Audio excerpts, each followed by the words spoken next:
بسم اللہ الرحمن الرحیم نحمدہ ونصلی علی رسولہ الکریم اما بعد۔ بہت سارے دوستوں کے ذہن میں یہ سوال ہوتا ہے کہ بغیر تراویح کے روزہ رکھنا کیسے ہے؟ یعنی ایک ایسا شخص ہے کہ وہ تراویح نہیں پڑھ سکتا، تو آیا یہ شخص جس نے تراویح نہیں پڑھی بغیر تراویح پڑھے یہ شخص روزہ رکھ سکتا ہے؟ اگر روزہ رکھے گا تو اس کا روزہ ہوگا یا نہیں ہوگا؟ بہت سارے ایسے دوست ہیں ان کو اس مسئلے کا پتہ ہی نہیں ہے۔ تو اس کے لیے میرے دوستو ہم یہ سمجھیں کہ جو فرض عبادت ہے جیسے روزہ یہ ایک فرض عبادت ہے، تو اگر فرض عبادت کسی سے چھوٹ جائے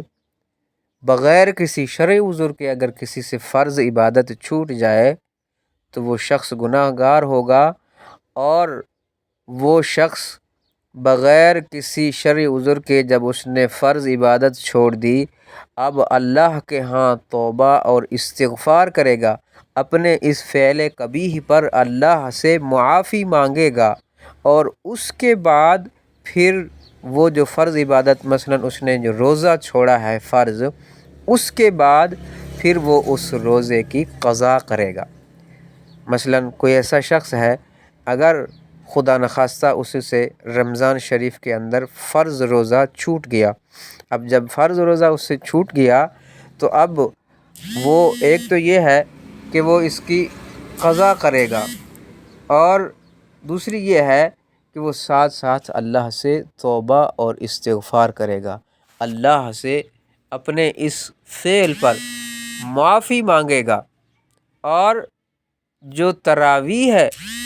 تراویح یہ سنت مؤکدہ ہے، تراویح پڑھنا یہ سنت مؤکدہ، یہ سنت عمل ہے، یہ تراویح پڑھنا بہت بڑا ثواب ہے، بہت بڑی فضیلت کا حامل ہے یہ تراویح والا عمل۔ نبی کریم صلی اللہ علیہ وآلہ وسلم نے تراویح کی فضیلت بتاتے ہوئے اللہ کے نبی نے فرمایا ایسا شخص جو ایمان کی حالت میں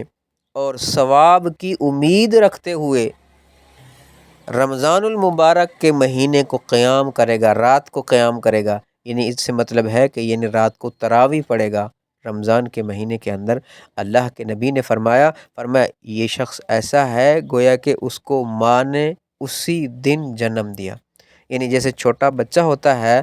تو جب بچہ معصوم ہوتا ہے اس کے ذمے کوئی گناہ نہیں ہوتا، وہ گناہوں سے پاک ہوتا ہے، معصوم ہوتا ہے، تو اللہ کے نبی نے فرمایا رمضان المبارک کے راتوں میں ایمان کی حالت میں ثواب کی امید رکھتے ہوئے جو شخص قیام اللیل کرے گا، رات کو تراویح پڑھے گا، فرمایا وہ شخص بھی ایسا ہے گویا کہ اس کو ماں نے اسی دن جنم دیا، یعنی وہ گناہوں سے پاک اور صاف ہو جاتا ہے۔ تو لہٰذا روزہ یہ فرض عبادت ہے، فرض اگر چھوٹ جائے گا تو اس کی توبہ اور استغفار کریں گے اور ساتھ ساتھ اس کی قضا بھی کریں گے۔ تو معلوم ہوا کہ روزے اور تراویح کا آپس میں کوئی تعلق نہیں ہے۔ اگر کوئی شخص مثلا کسی مجبوری کی وجہ سے اگر کسی شخص نے تراویح نہیں پڑھی، ٹھیک ہے، وہ بہت بڑے اجر اور بہت بڑے ثواب سے محروم رہ گیا۔ اللہ کے نبی نے تراویح کی بہت بڑی فضیلت بتائی ہے، پڑھنی چاہیے،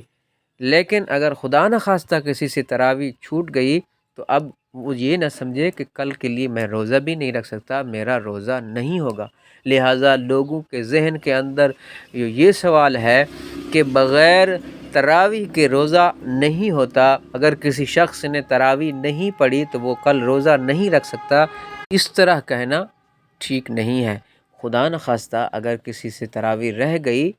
تو وہ روزہ رکھ سکتا ہے، تراویح کا الگ ثواب ہے، روزے کا الگ ثواب ہے۔ امید کرتا ہوں آپ کو یہ بات سمجھ آ گئی ہوگی۔ اللہ سے دعا ہے اللہ تعالی ہم سب کو دینی شرعی مسائل سیکھنے اور اس پر عمل کی توفیق عطا فرمائے۔